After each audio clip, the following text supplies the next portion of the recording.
Good morning.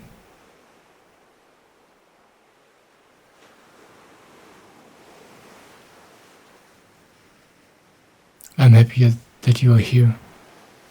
In this video this morning, I want to talk about the Ten Commandments. And I want to talk about this seemingly contradictory thing that on the one hand, we have these old religious rules, these holy rules, these commandments.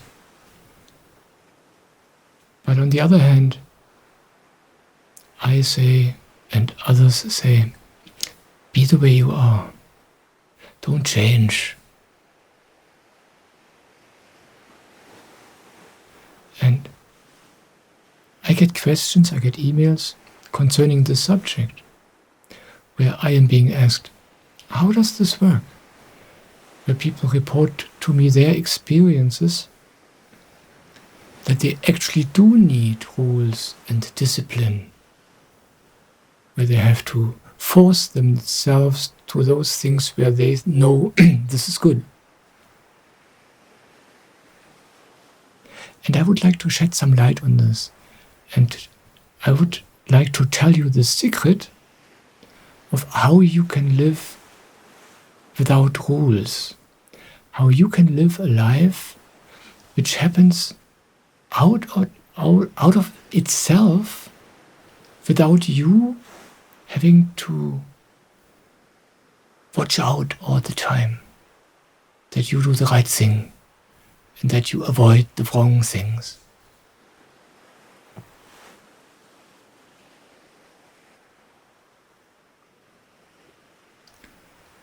The Ten Commandments are very, very old. They date before the first Christian scriptures. They were developed during a time where humans did not know themselves. They were not connected to God inside. They didn't know out of themselves what was right and what is wrong. So rules were needed to allow humans to live together in communities,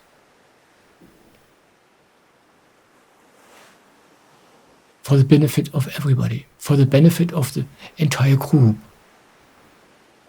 the village, the city, the country.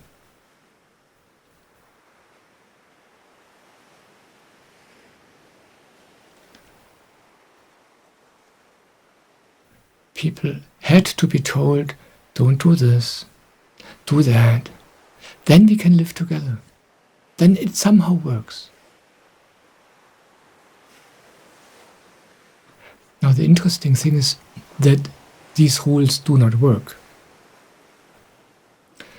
It does not make any difference to tell a person who doesn't know by himself what to do. He will still do whatever he wants. And that's why punishment was needed. Yeah? These rules and very severe, very brutal punishments were needed to enforce those rules. But it was not possible in any other way. The Ten Commandments were just practical rules developed to allow humans to live together in the best harmony possible. They are not holy. They have nothing to do with God. They are man-made, from man, for man.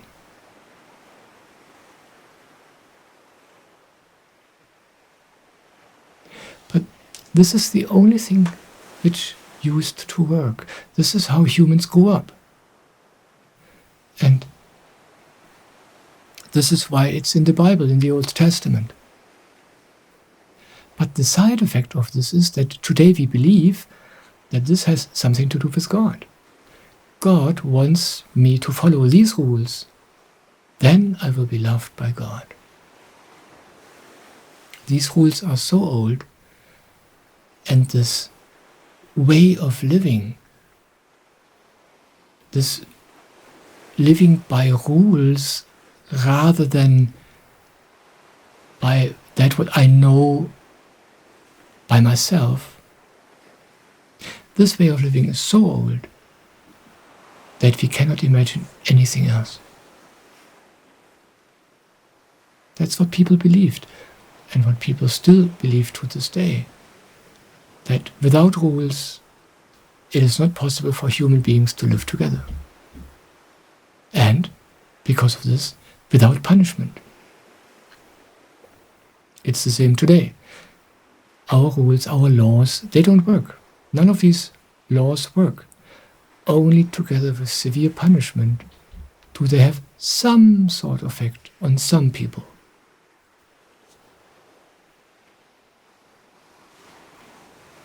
And then, about 2,000 years ago, there came a human being, his name was Jesus, and he said something completely different. That's why he was such a revolution. That's why he met so much resistance. What Jesus said was, the time has come for you to live by other rules. The time has come for you to live by what you find inside of yourself, and not by external rules which you follow without knowing what they mean. He was asked, people asked him, what about the Ten Commandments? What rules, what commandments should we live by? And he said, there are two rules, and actually it's only one rule. That's what he said. He says, love God, honor God. And the second commandment, and he said, which is equal to the first. It means they are basically the same. Love your neighbor as you love yourself.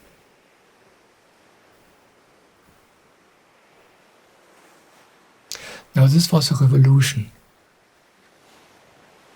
He said, if you love God, if you turn towards God, if you turn inwards, or in today's words, in today's language, if you meditate, if you pray, if you live inside, then you will love yourself. Then you will love your neighbor. Then out of your own inner being, everything else happens, all the right things. He said, put God first, love God, and everything else will follow out of that.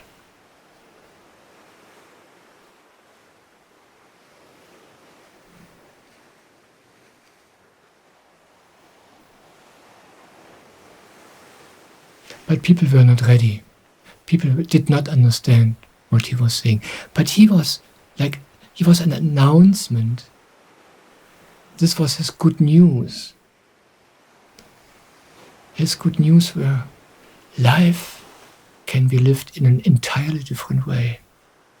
The actual way, the actual human way, humanity is something different.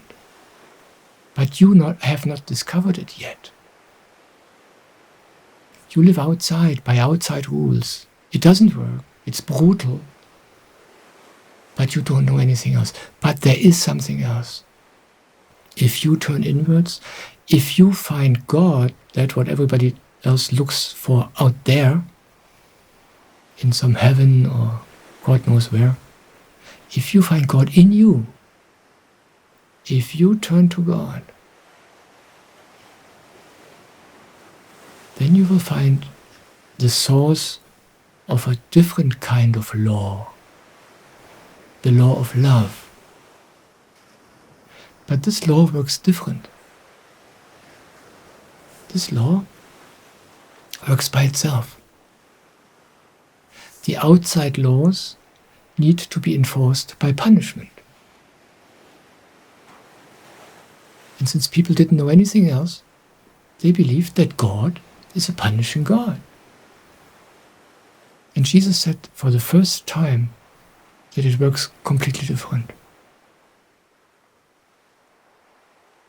When you turn inwards, you will meet yourself, your true being, not that what you think you are. I'm not talking about this. I'm not talking about this body and the feelings and thoughts and fears and dreams and wishes connected with it. But your true being, that what Swamiji calls the soul, that what Jesus calls God. If you turn towards that, if you begin to discover that in you, you will get connected to your true being, and out of this, by itself, you will know what's right and wrong. You will start loving yourself. And you will not be able to do anything which is not in accordance with this love. And you know this. Every human being who is of a certain age knows this. When you fall in love with another human being, maybe you know this experience. You fall in love, and in this love, you are so open. What it actually is, when you fall in love with another human being, is that you experience God. You just don't know it. But you experience the quality of God. You experience the quality of your soul.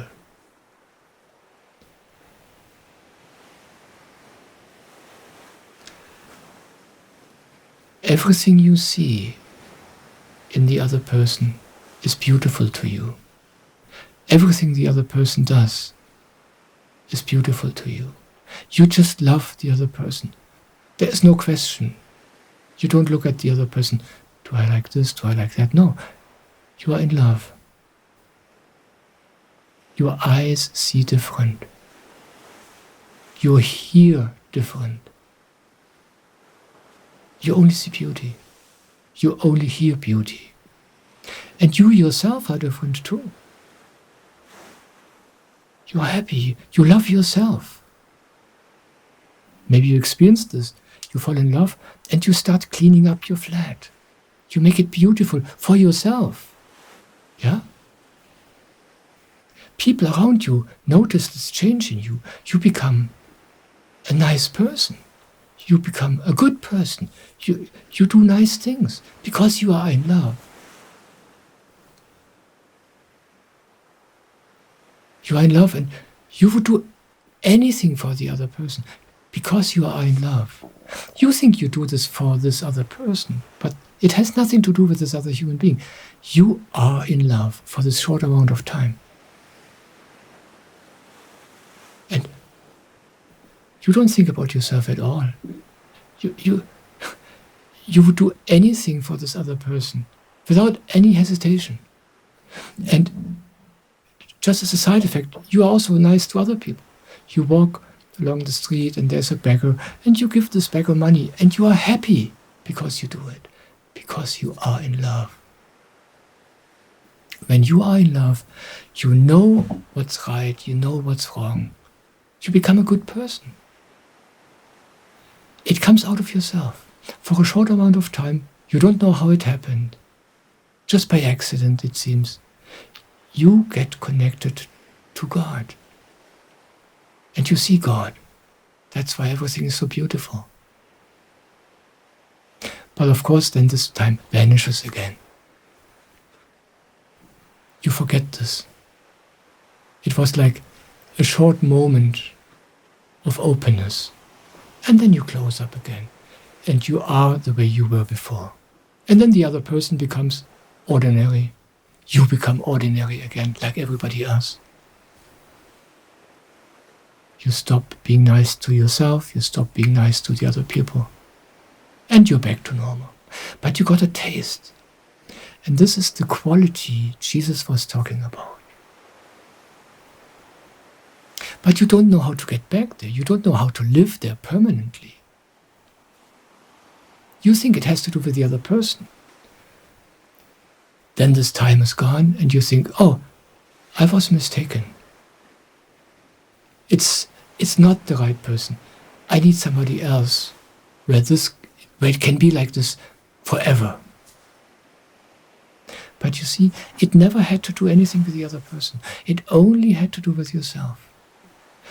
For some moments, you were close to yourself.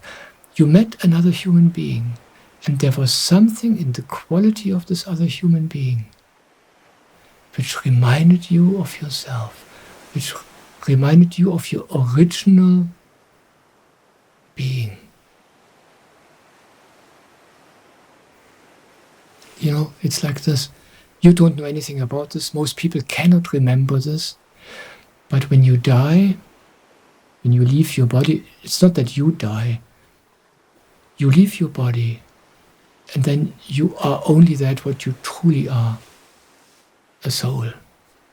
And when you are still on your spiritual path as a soul, you live life after life until you learn to recognize your own soul while you are alive. That's what the purpose of this life is for. And when you leave this body, but you have not realized your true nature yet, you will come back into the next life. And in this in-between time, between death of the body and the birth of your next body, you meet other souls. And you conspire together to help each other in this task of realizing yourself while you are in a body. And then some soul comes to you and says, listen, I will help you. In the next life, I will come to you and I will remind you. And every person you fell in love with in this life is such a soul. A soul who comes to you in this earthly, bodily life. And just by looking at this other person, you remember.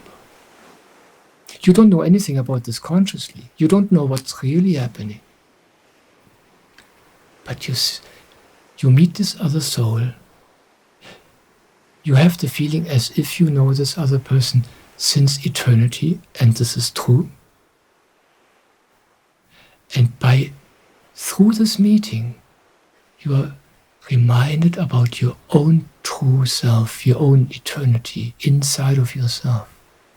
This is what makes you so happy. This is what makes the profound change in you and in your experience of life for a short moment. For some days or weeks or months. It's that you have been reminded of yourself. What created this magic. And I'm also one of those souls. I just remind you in a different way. So this is the magic of love. This is what Jesus was talking about. when you come close to yourself, when you turn to God, to the inside,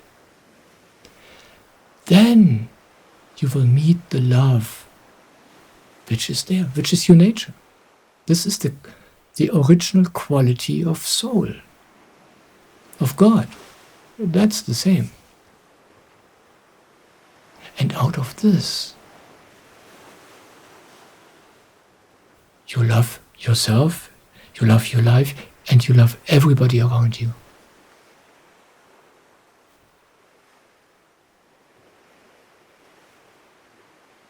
That's what Jesus said. He said, if you do this, if you come close to yourself, if you come close to God, to the God in you, you don't need the 10 Commandments. They don't work, but what I bring you works.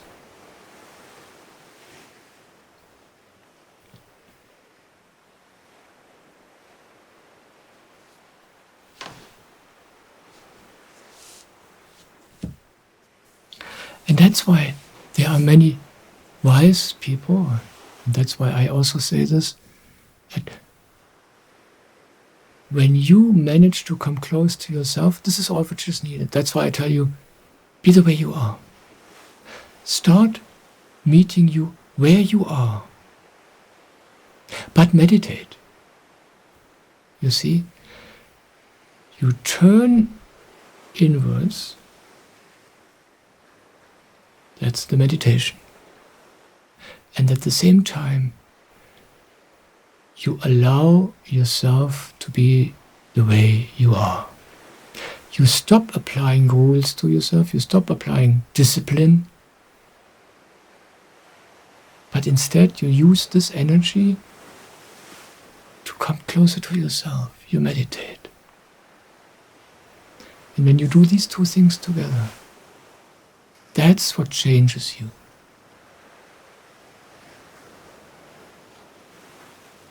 That's what enables you to live a life without rules, without commandments, because out of your own being, you know exactly what's right and wrong. Nobody has to tell you. It's like when you are in love. Nobody tells you what to do. You just do all the right things.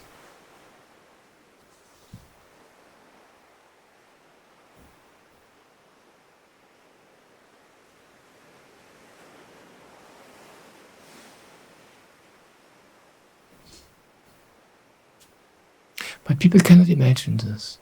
And that's why I speak about it.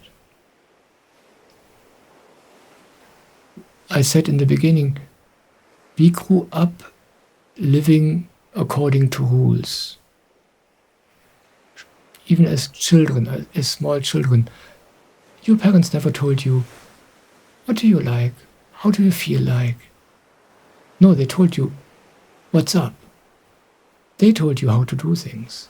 They told you what's right, what's wrong, what they want, what they don't want. And this is just so normal for us that we just cannot imagine that it could work in any different way, because we don't know this inner source. We don't know this God. We don't know this well of love which we carry inside of us. And because of this, we cannot imagine it. And the way to discover this is by being the way you are and at the same time meditating. Meditating facilitates this, what Jesus called put God first, love God. You need to discover God. And you do this by meditating. That's the practical, simple way. It's nothing esoteric. It's nothing mental. You don't have to imagine anything. Quite the contrary. You leave all the imagination. You leave all the thoughts. You just meditate.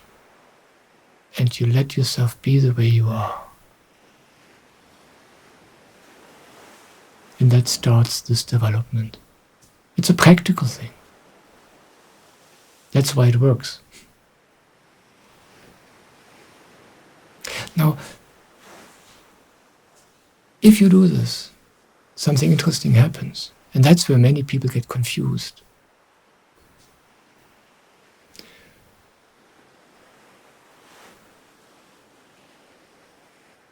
You start meditating.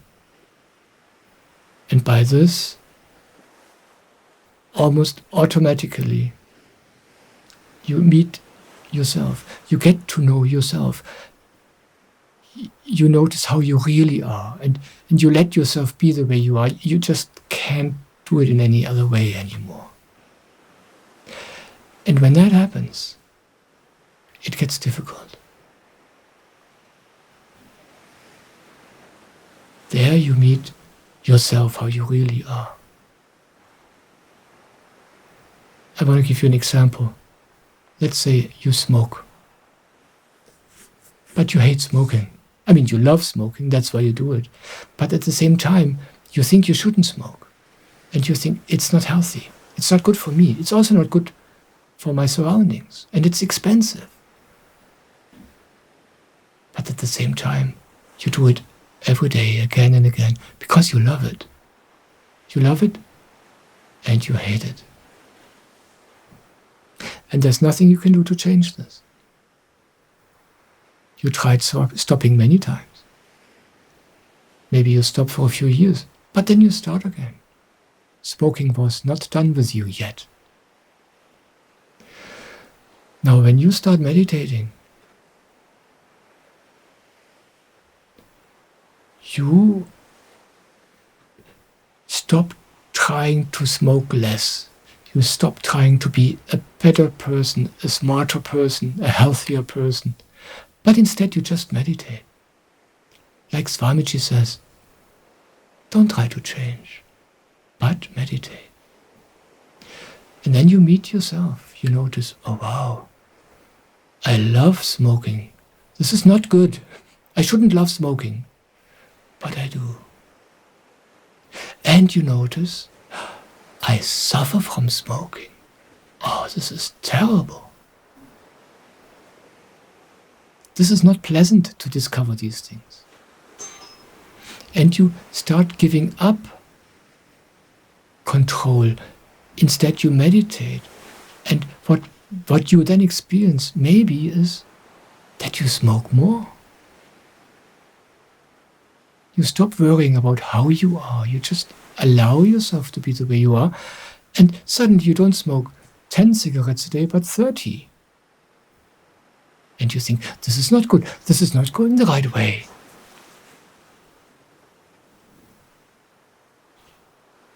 And this is the point where many people get confused or worried. Now, I want to tell you what really happens during this phase. You see, when you experience the way you really are, without judging it, without thinking, oh, I shouldn't do this, or without thinking, I should do this instead, you let it run its course, but because you meditate, you experience with more awareness. You experience the joys of it, like you smoke and you love it, and you experience the bad effects of it, the suffering of your body, the weakness, the poison. And both you experience with more awareness than you had before. And before you thought, I have to control this so something good comes out of it. And now you do the opposite. You don't control, but you experience it, but purely, with more awareness. That's why the meditation is so important. And then you discover two things. When you experience the pleasurable things, you notice, that's nice, but it's nothing. Yeah, it's nice. Yes, I love it, but it's like you look through it. You notice it doesn't give me anything. I like it. It's pleasure. It's nice. Temporarily, for 5 minutes. But actually, it's nothing. And the bad things you experience, the suffering, the pain, the health, the bad health you experience, you experience this too, with more clarity, with more awareness than ever before. And then this can do its work by itself, without you making any decision, without you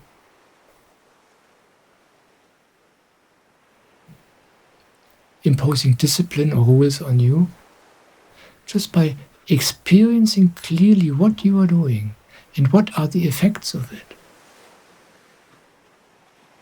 Something changes with you. You don't make any decision. You don't make any, what is this English word? Resolutions. Yeah, this year I will stop smoking. You don't do anything like this.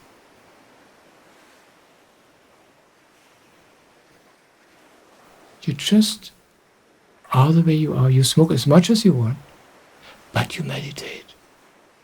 And just by experiencing this with more and more clarity, it transforms itself. You don't have to do anything. But it's important to be willing to experience it. What we want is, we want to avoid experiencing the truth. You want to stop smoking without going through the pain. But the pain is what liberates you. And that's the secret, that's the game. You meditate, then you experience more clearly what you are doing, the nice and the bad. And then it changes you. You don't have to change yourself. The experience you have with more awareness, that's what changes things by itself. So when you start this, when you start meditating, I tell you in other videos, when you start meditating, your entire life will change by itself. And that's how it works. You meditate, you come closer to your inner being, that what you don't know yet. You become more aware. And then you experience everything much, much clearer than before. And that's why it's so difficult in the beginning for some people, because then they experience what they do with more clarity, and it's painful. But when you're willing for this, it will change it at its root. Yeah, that's the difference between rules and meditation.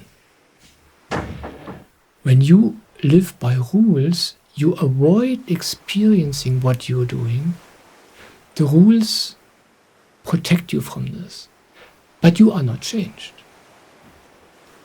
You will be a smoker for the rest of your life. Or if you have other bad habits or bad traits, they will stay where they are. You will stay the same person for your entire life. Nothing changes, because your discipline and your rules protect you from experiencing how you really are. But then nothing can change. When you start meditating, then you become stronger in yourself and more aware, and then you are able to experience yourself the way you are. And by you experiencing how you are and how everything else is, true change happens by itself. You just have to be willing to experience it. That's why when you start meditating, when you start on the spiritual path, there comes a phase in your life where it feels like it's getting worse. It's not getting worse, but for the first time, you are able and willing to feel what's going on. You begin to meet yourself. You begin to encounter yourself as you really are. You begin to experience what you are doing. And this experience, these difficult, painful things you begin to see, they do their work by themselves. More you don't have to do. All you need to do is meditate every day and be the way you are. So it's not complicated at all. But this changes you forever. This changes the root. When you live by rules, you stay the way you are forever. If you live by meditation, you experience everything the way it is, clearly, sometimes painfully, and this changes everything in no time, forever. Then it's just gone.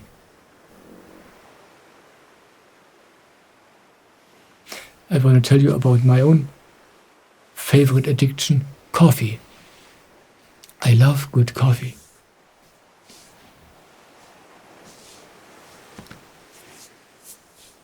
And for me, for this body, coffee is really terrible because I don't sleep. When I drink cappuccino or espresso, I don't sleep. Not only for one night, I don't sleep for a few nights. Or if I sleep, the sleep is not recovering me. Yeah, I'm still tired the next day. And if I drink coffee regularly, after a few weeks or months, I get increasingly exhausted. So it's terrible for this body. The effects are not good. The coffee sabotages my energy. But I love coffee. I love the taste, and I love the effect of the caffeine on my nervous system. And I tried to stop many times in my life. And I did. But then half a year later, or a year or 2 years later, I start again. And then after a while, I notice, this is not nice, this is terrible, and I stop. Only to start again. But 7 years ago, I started the Samarpan meditation. And then I started doing things completely different. I still drank coffee, but I stopped judging myself for it. I stopped trying to change this. I stopped trying to not drink coffee. Quite the contrary. I just drank as much coffee as I wanted. Today I don't drink any coffee anymore. But the interesting thing is this. I still want to drink coffee. I love it. Often, just the last 2 days I was very tired because in the night from Tuesday to Wednesday, there was in the middle of the night a discourse from Swamiji, and I really wanted to attend this discourse live, online. So I got up at 2:30 in the morning, listened to the discourse until 4:30, and then I stayed awake. So I was very tired the entire day and the next day. And when I'm tired, when I'm physically exhausted like this, then this urge to drink coffee is especially strong for me. But even without this, sometimes I just love to have a coffee. But you know what happens today? These days it's like this. I feel this lust for coffee. But at the same time, there's something else. At the same time, there is this clear desire, no, I will not do this. I don't need this. It's like the wisdom which developed out of experiencing it over and over again with awareness, this has become so strong, my soul has become so strong through meditating year after year, that now this urge for having coffee, this lust, this joy to have a coffee, which is still there, is not strong enough anymore. Something new is there. And this new is much stronger by now.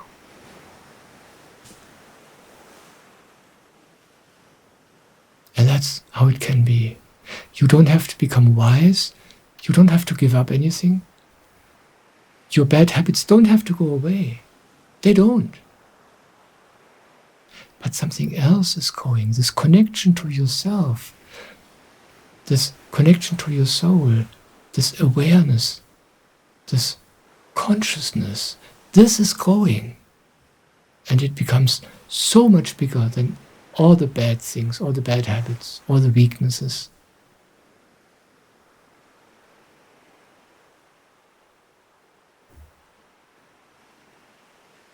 Yeah, that's how it can work. I just gave you one example with coffee, but this is true for everything. And that's why Swamiji says, don't try to change. Be the way you are, but meditate. And these two things together, they create the magic. And then you come closer to yourself. And not only this wisdom develops out of this strength, which lets you do the right things without you doing anything. You don't follow rules. You don't need rules. You do the right thing automatically. And this is such an easy life. And the closer you come to yourself, the more you love yourself. And you just love more and more. Your entire life becomes a love affair.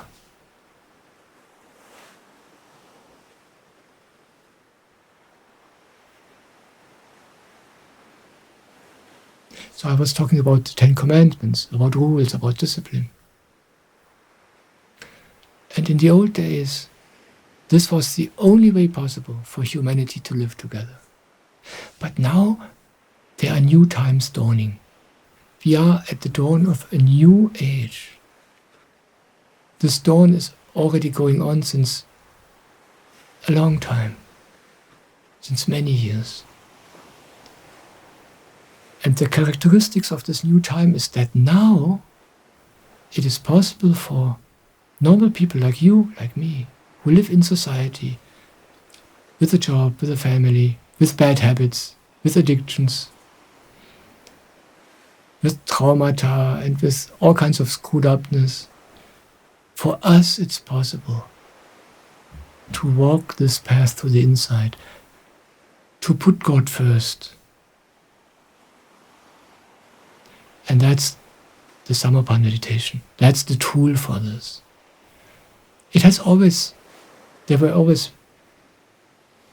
very rare human beings who walked that path. At all times, these kind of human beings existed. But they were rare and they were not accessible. They went away into a cave or on a mountain or in the Himalayas. They couldn't do this in society. But now the time has come that everybody can do this. This time is beginning now. And that's why this meditation is coming now into society, giving you the chance to put this into practice as you are. And just so there are no misunderstandings, I want to mention two things. The one thing is, you don't have to change your life. You see, the characteristics of a rule-based life is that you decide today, okay, it doesn't work like this. From now on, I will do everything different. I will follow these rules, and then everything will be fine. You know this doesn't work. the path of meditation is completely different. You don't change anything. You don't have to change your life. You don't have to decide from now on, I won't do this, I won't do that. You don't do this, it wouldn't work anyway.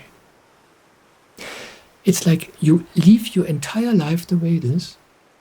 You leave yourself the way you are. You don't change. You don't make any grand resolutions. You don't make any plans. The only thing you do is you add the meditation to your life. This 1/2 an hour every day. All the rest happens by itself. And that's why it's doable. You cannot change yourself. You cannot make resolutions. They only work for a few days. But you can meditate every day for 1/2 an hour. Just in addition. You don't have to achieve anything. You just sit down and do the Samatha meditation. How it works, I explained to you elsewhere. Not in this video. But it's totally simple. Anybody can do it. It doesn't cost anything. It's free. So you don't have to do anything difficult. You don't have to change your life. You don't have to give up your religion. You don't have to join another religion. Yeah, you don't have to become something else. You don't have to drop bad habits. Yeah, anybody can do this. Men, women, even children. It doesn't matter which nationality you are. It doesn't matter which culture. It doesn't matter which religion. You don't need money for it. You just add it to your life as you are, as your life is. That's the one thing. So don't imagine that you have to make a big change. And the second thing is, it just takes a little bit of time. People have this imagination. If I do the right thing, then everything will be different immediately. That's what we want.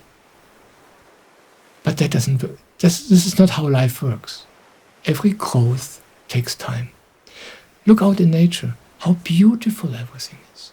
Now the time starts, it's springtime. Yeah. It's last day of February today. But already, although it's still cold outside, the days become longer, the sun is shining longer, and on little spots here and there, you see that the first tiny little sprouts are coming out of the earth. The first fresh green. And soon it will grow everywhere. But this growth takes time. You see it out there. It just takes time. It's natural. And this change in you and in your life, this growing connection to yourself, to God, and this effect that your life and all of your habits and everything you do will change by itself, this just takes time. Don't wait for any change. Don't expect any change. Be the way you are. Meditate. You have all the time in the world for this. So you don't need to change. You don't have to make big changes in your life. And it just takes time. These are the two things you should know. And now I want to read out a few emails. I love to do this after I spoke about a certain aspect of life, like today. Basically, I speak about the same thing in every video, but in a different way, from a different angle every day. And when I answer to questions from emails or from letters or from comments, then that what I was talking about gets practical. Yeah, I get these practical life questions where people ask me, okay, but how does this work? Concretely, practically, in life. And by answering to those real life questions, if you want, it becomes very clear what it actually is I'm talking about. That's why I like to include some emails and the answers to these emails in a video. And I will start with this now. Let's start with the first question.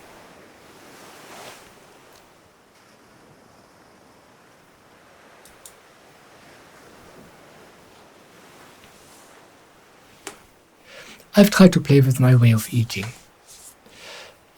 I just ate as much as I wanted and whatever I wanted, especially after I returned from India. But now I stopped, after putting on 13 kilos. And I really did not feel well with it in the long term. So I think it does take self-control and self-discipline.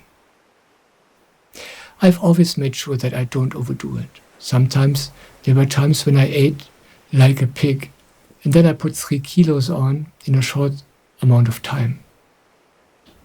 And then if I don't pull the emergency brake, I end up like a huge barrel. I've never tortured myself by not indulging, but ultimately I'm not doing anything good for my body, and I'm burdening my body just with garbage if I don't discipline myself. So isn't discipline part of being who you are? I remember that Swamiji also referred to discipline several times, and he talked about the balance of things connected with eating. I also experience time and again that I feel better overall when I don't eat too much. Unfortunately, there is a certain excessiveness in my nature. It's like a part of my nature in many areas of my life. But basically I follow my gut feeling, or as you wrote so beautifully, I am true to myself. Thank you so much, dear Michael.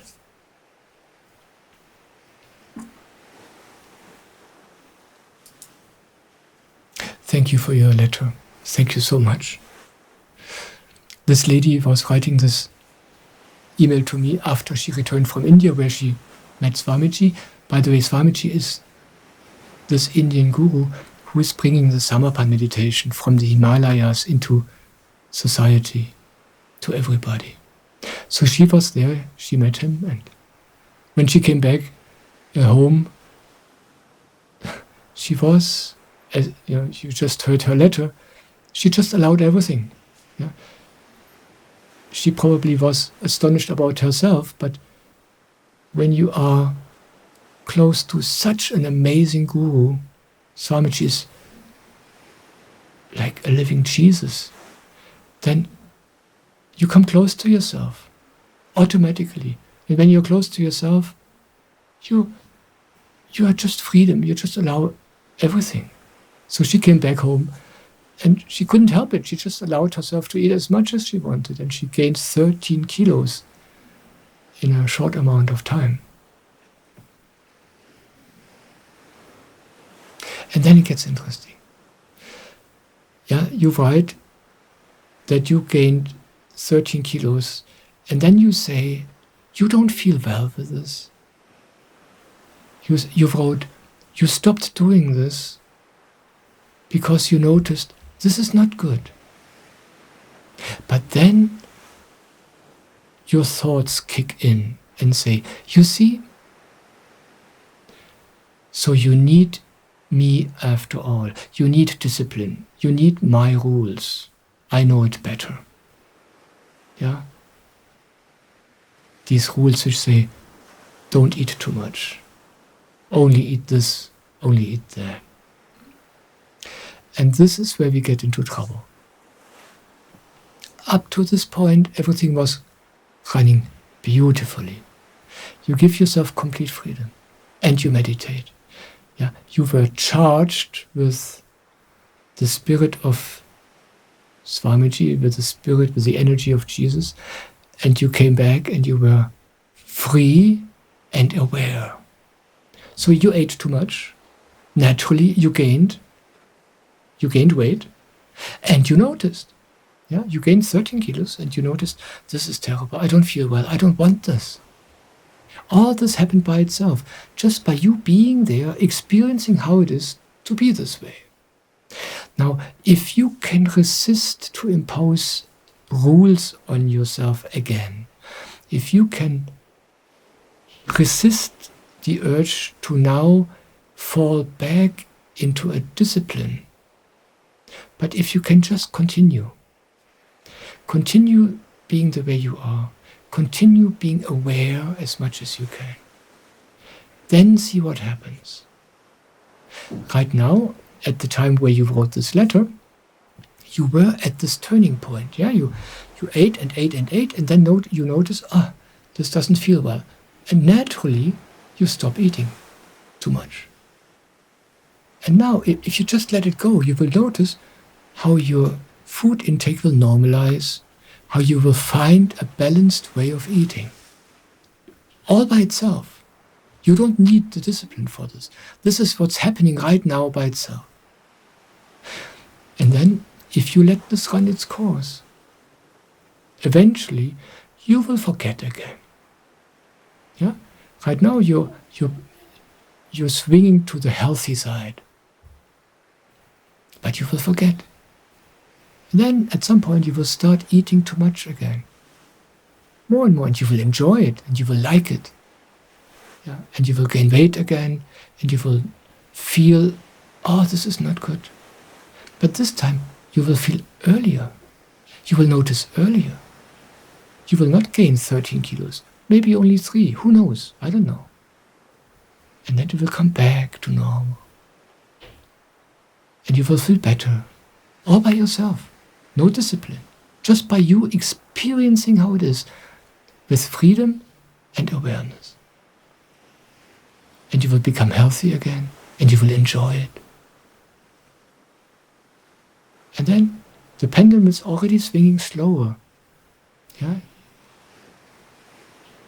Then you will forget again. You will eat again in a way which is not beneficial for you, but not as extreme as the time before. And so on. And by you experiencing this back and forth, this pendulum to the excessive side, this pendulum back to the natural side, more again and again, something happens out of experience. This is learning which happens by itself. You don't have to think about it. You don't have to write anything down. You don't have to make decisions based on the experiences. You just experience in amazement what you're doing, how it's going back and forth. And at all this time you meditate and your awareness increases. And before you know it, this whole issue will be gone. You will not even notice, because it left silently. Silently because you didn't do anything. It changes without you making a decision, without you making a resolution, without you being strong. The only strength you have is you meditate and you are free. You allow yourself to be the way you are. That strength you have, this discipline you have. But what that means practically, you just experience.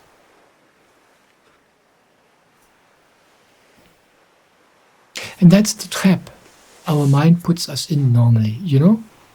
We experience something and then we think, I should not experience this. If I would have done it right, I would not have to experience this. In the future, I want to avoid experiencing this. That's why I need rules.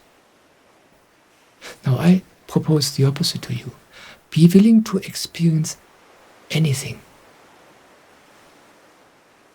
Then it will change by itself in no time. If you are not willing to experience it, but rather avoid the experience, prevent the experience by rules, you will be stuck at the place where you are today forever. No development will happen. And that's why I recommend to you, be the way you are, but meditate.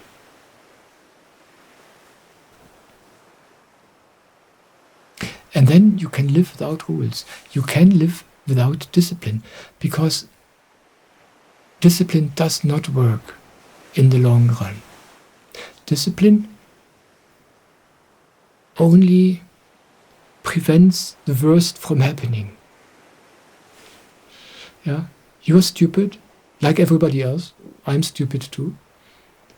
And then we impose these rules and these disciplines to somehow cope with our stupidity, with our ignorance. But when you become willing to experience what it means to be the way you are, and the meditation enables you to experience it with more awareness and with more strength, then something else happens. Then a change happens deep down in you by itself. And then that what is a problem for you today, or a challenge, will change forever. It will leave you.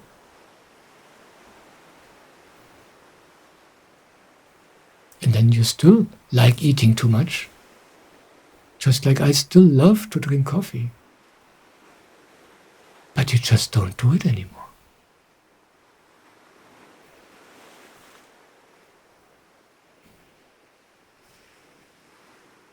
So this is the only discipline you need.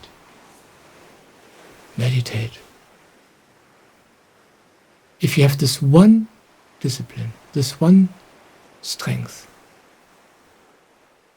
this is the catalyst for everything else. It will bring you closer to yourself.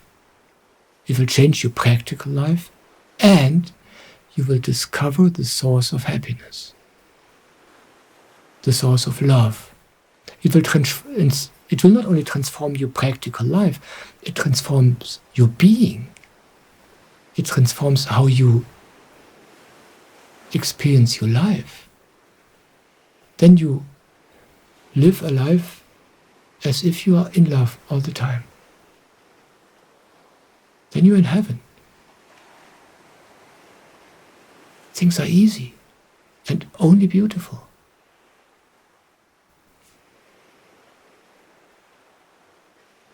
Yeah. Thank you for your email. Thank you. I love hearing from you. I would like to read another email.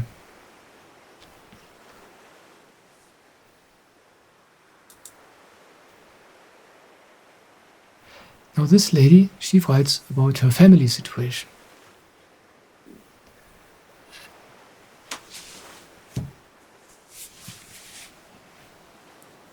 How do I manage to escape my mother's control mania?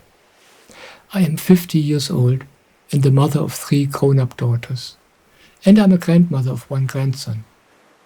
Basically, I don't have a bad relationship with my parents, but sometimes I have the feeling that my relationship with my mother is only good as long as she has control over how I behave. I feel like I still have to be the well-behaved, good little girl who does her bidding, otherwise I'll be punished by her sulking and breaking off contact, by her rejecting me, so to speak. Funnily enough, breaking off contact is always ambivalent for me. On the one hand, it's a relief to breathe again. It's like a sigh of relief because I finally have some peace and quiet and she doesn't know anything about me. But on the other hand, I feel guilty because there is no peace. And then at some point my father comes up to me and asks me to make up with him, asks me to make peace again because my mother isn't doing well with us having arguments and neither is he. So I have to be good again for my father's sake and pretend that everything is fine. And being good means I always do what my mother wants me to do. For example, if I don't feel like going out with her friends, it's indecent to leave this group.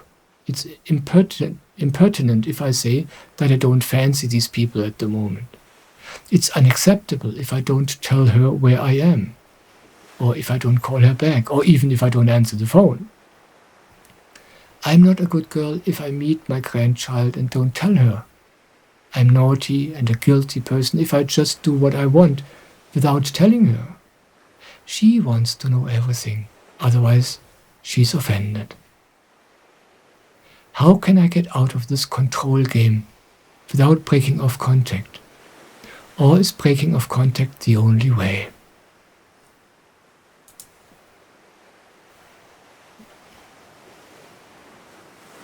Thank you so much. Thank you so much for your email.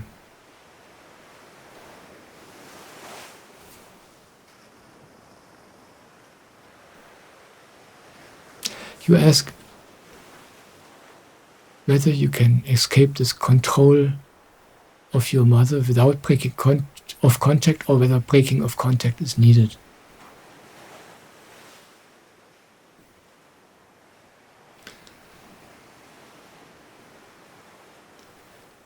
It has nothing to do with your parents. It has nothing to do with your mother, what you experience.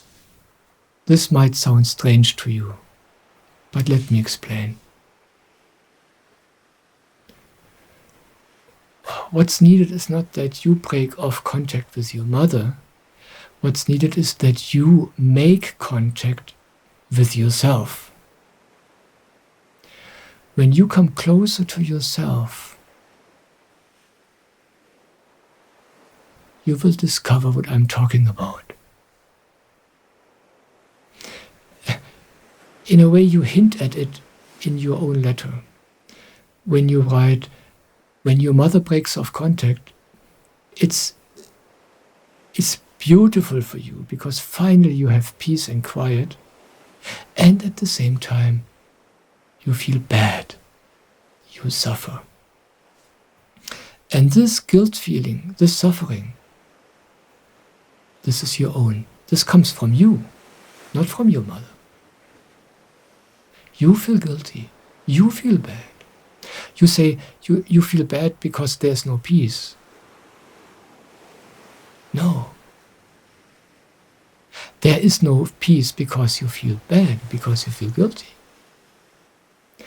When you are in peace with how you are, when you are in peace with what you are doing, no matter what anybody thinks about it, then there's peace.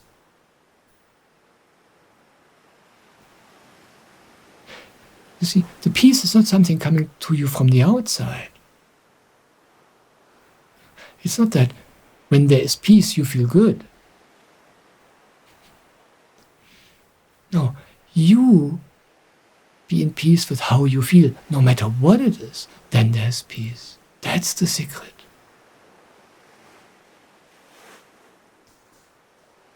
And you do this by coming closer to yourself. You do this practically by making contact with yourself. What does this mean? Meditate. You don't know what that means. You don't know what it means to make contact with yourself, because you don't know this self. You don't know to look for this. You don't know who you are.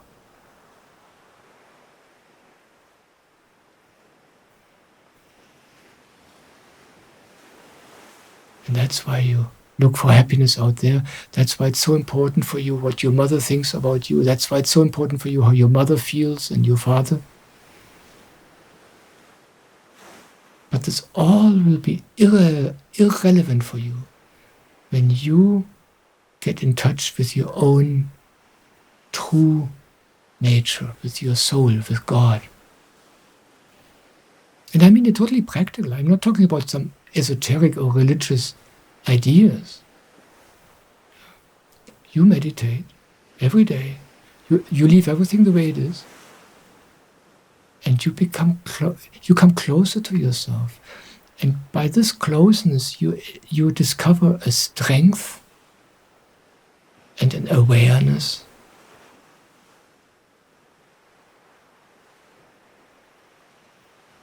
And then it's like what I described in my previous answer to the lady who talked about her eating habits.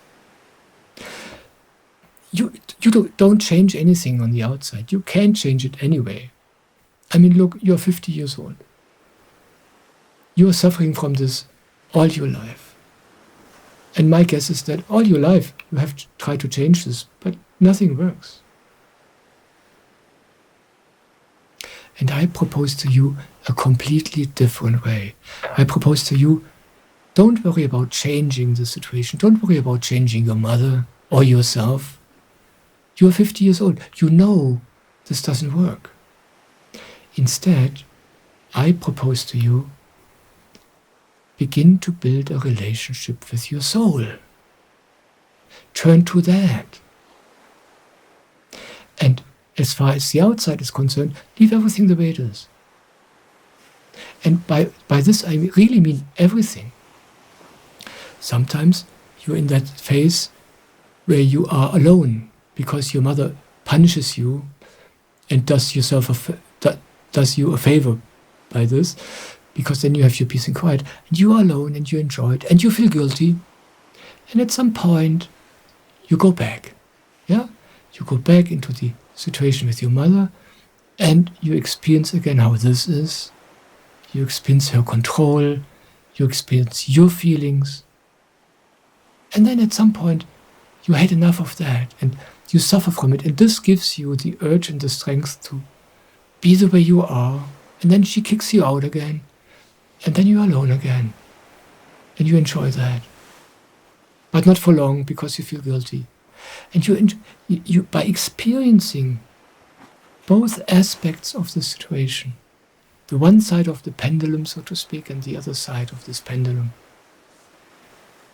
by experiencing all of this without judgment, without the urge to control this or to change this, when you at the same time meditate, the change will happen by itself. It's always the same, No matter what the problem is. That's the magic of meditation. If you bring awareness to it, if you work on raising your awareness and the closeness to yourself,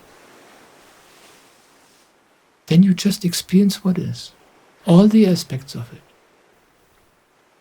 And just by you shining your awareness on it, by you experiencing it pure, without judgment, without wanting to have it be different, a change happens. But out of itself. And that change is real. That change has a foundation in you. You grow stronger.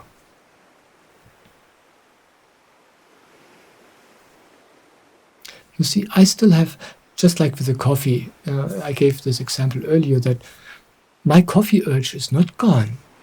I just still love coffee. But something else grew stronger.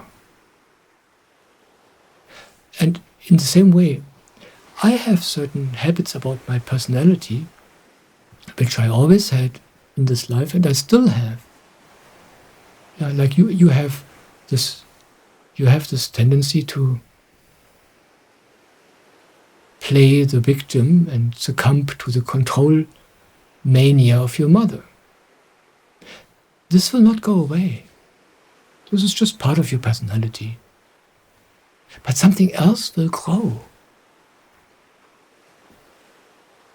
A new strength will grow.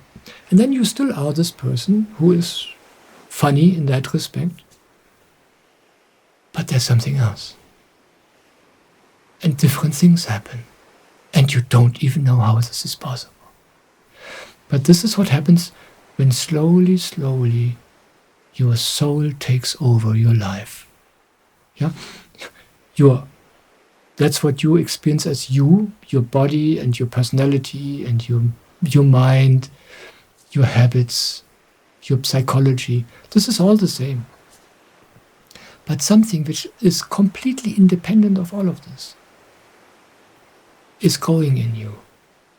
That's what's taking over your life, more and more. And then you are still the way you are today. Your parents still are the way they are today. But everything will be different. It's amazing to experience this. So this is my advice to you. Don't worry about the control of your mother. Don't worry about your weakness or your inability to put anything against it. You take care of something completely different. You take care of the contact to yourself. And when that contact is good, the contact with your mother will be good too. You will experience a miracle, I tell you.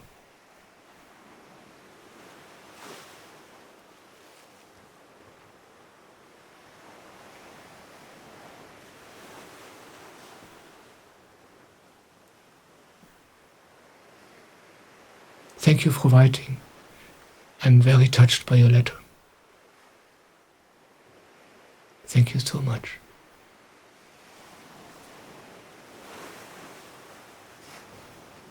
And there's one more email I would like to read out in this video.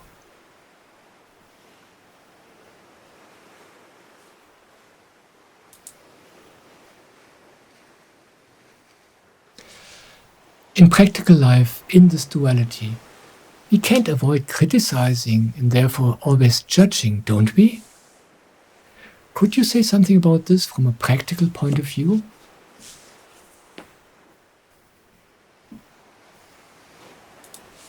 Oh yes, thank you so much. These short questions sometimes have such a depth. This is amazing.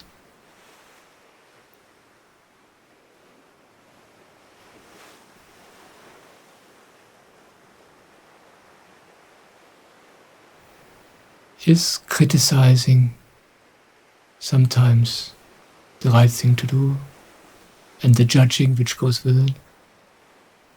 Isn't this a natural part of life? That's your question, right? Is this not sometimes necessary? That's what you ask? Now, let me share with you my own personal experience.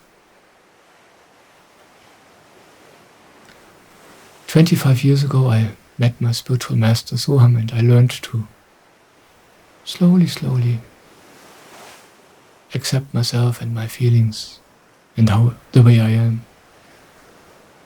I stopped judging myself.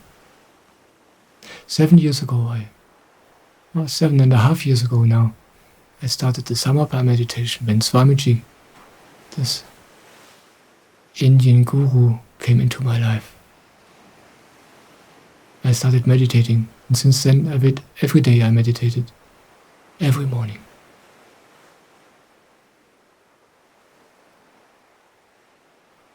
In these 7 years, there was one day where I didn't meditate.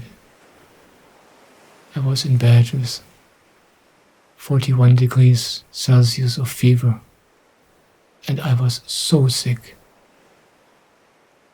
That's the one day in 7.5 years where I couldn't meditate.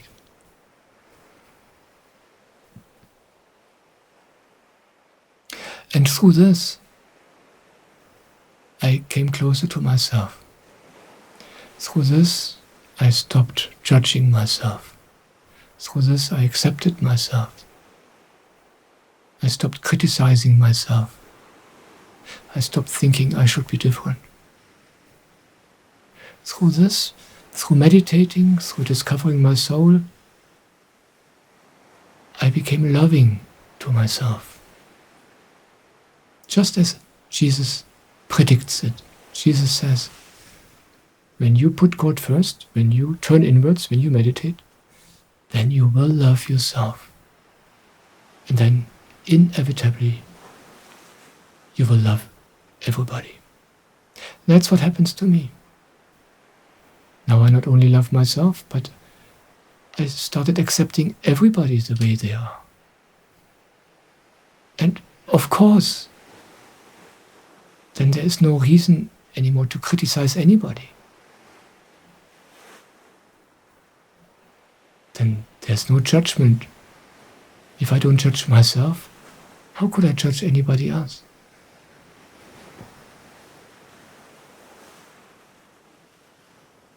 It doesn't make any sense. And it doesn't work anyway. We have this amazing belief that if I tell somebody else that what he or she is doing is stupid or wrong or bad, that this will have any effect. It has an effect. It increases your ego. You think you do it better. You think you know it better. But, with yourself, you know that it doesn't work. You criticize yourself again and again. You judge yourself. But does it change anything? No. And it doesn't change with other people. It doesn't change other people either. Yeah. It only increases your ego, your positive ego and the negative ego of the others. But when you begin to meditate, or if you meditate, if you just continue stubbornly every day, you will start to love yourself the way you are. There will be the strength of love growing in you, and you will stop judging yourself. You will begin to love yourself. And to the extent where this happens, it will become increasingly impossible for you to criticize or judge anybody else. It just doesn't fit. It's not possible. It's, in the beginning of the video, I gave this example everybody knows out of their own lives. When you are in love with a person, this person's only beautiful. You would never criticize this person while you are in love. The thought doesn't come. You are not able to do this. It's not that you think, I shouldn't criticize because I love her or him. It's just not part of your being. This ability is not there when you are love. And that's what happens to you when you come close to yourself.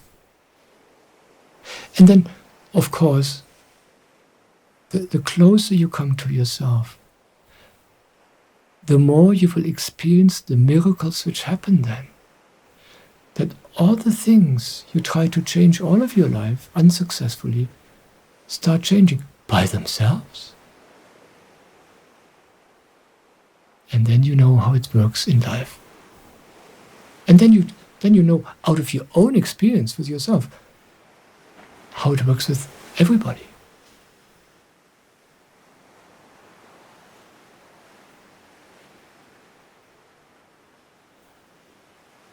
Criticizing is basically an expression of utter helplessness. Yeah. I want the other person to be different. I know they can't be different.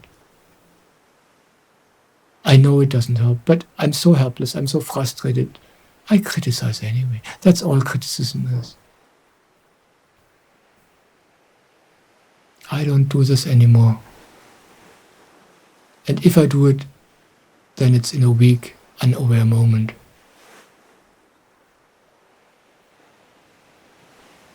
And it hurts myself when I do this. But instead, when you come closer to yourself and you meditate, you don't need anything from the other person anymore. It's like increasingly you realize whom you are meeting in there. Yeah. Life, God, eternity.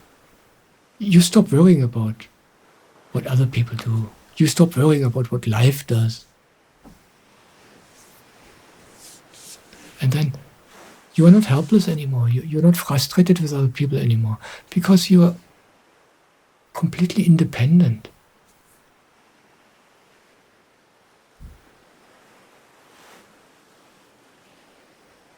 You will not have any need for criticism anymore. So when you feel the urge to criticize somebody, it's like a flag. It's like a lamp going on, which tells you something. It tells you something about yourself. Yeah. And rather than criticizing the other person, use this time, use this opportunity, use this energy, use this rage or this frustration, and turn inwards. Bring it to God. Say, hey God, I hate this person. He is so stupid. Bring it to God and meditate and become quiet. Make peace with your feelings, make peace with your own stupidity, and it will bring you closer to yourself, more and more and more.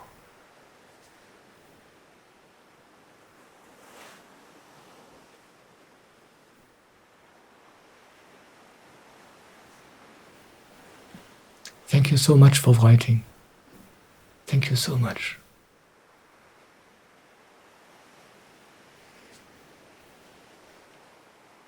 Yeah, in this video I try to shed some light on this question. Do we need this? Do we need rules? Do we need commandments? Do we need discipline? And this last question fits perfectly. Yeah? Do we need to tell ourselves and the others what's right and what's wrong?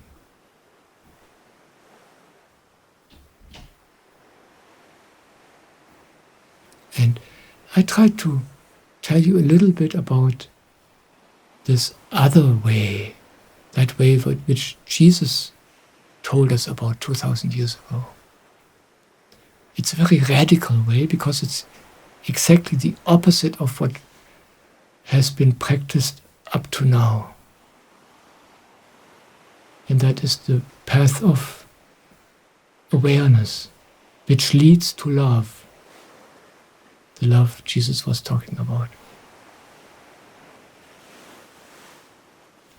When you are in contact with your soul,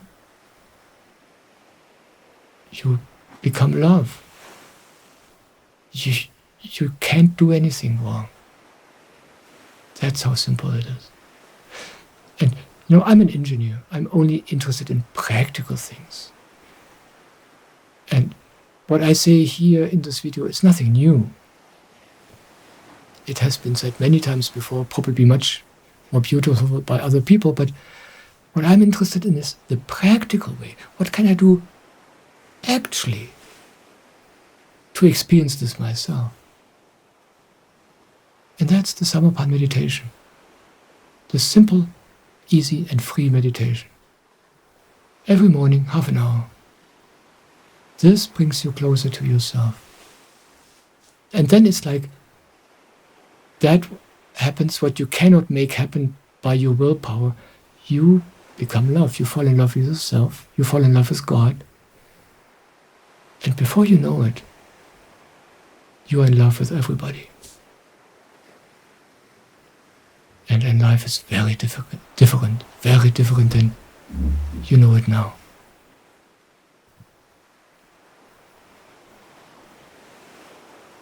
And I want to mention two things. I don't know whether I already said this. If I already said it, I'll just repeat it.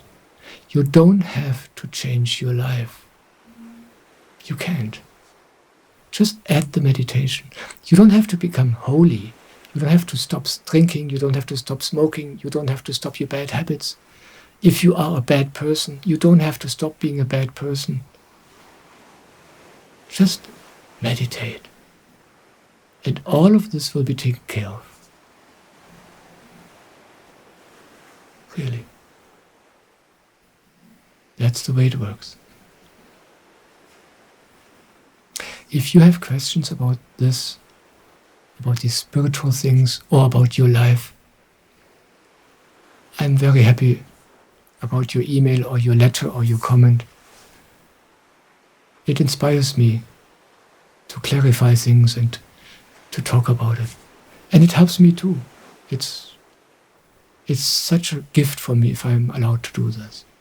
If you want to write to me on my website, on the Ask Me page, you find my contact information. And as I said, I'm very happy to hear from you. I will respond, but it will take some time. Please be a little patient with me. And mostly I give the answer. If you write an email or letter, I will respond to you via email or letter. Most questions I answer at some point also in a video, so everybody can hear it and listen to it. Yeah, and if you want more of what I do, you find many of my videos on my website or on YouTube. And twice a month I do online satsang, one German online satsang, one English online satsang every month.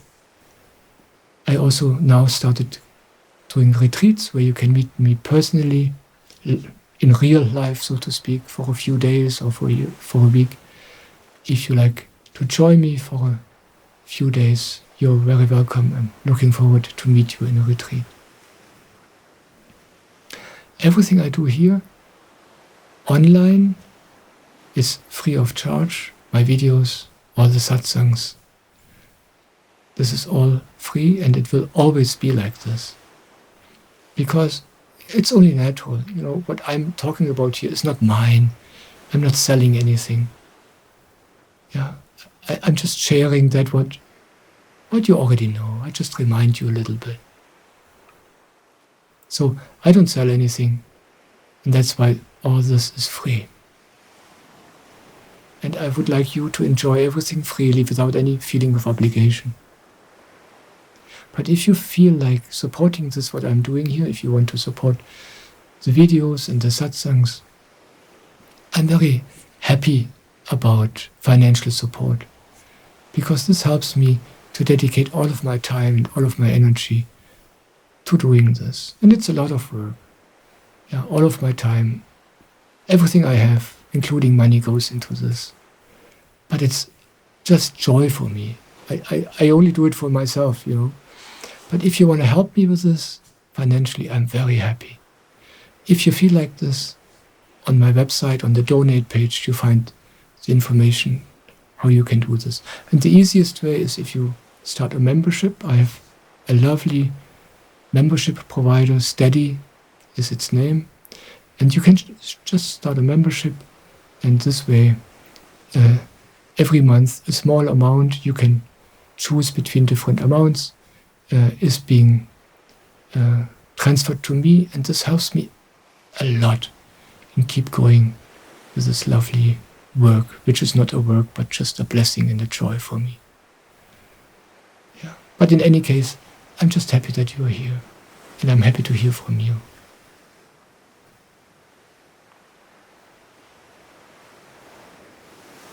Thank you for being here.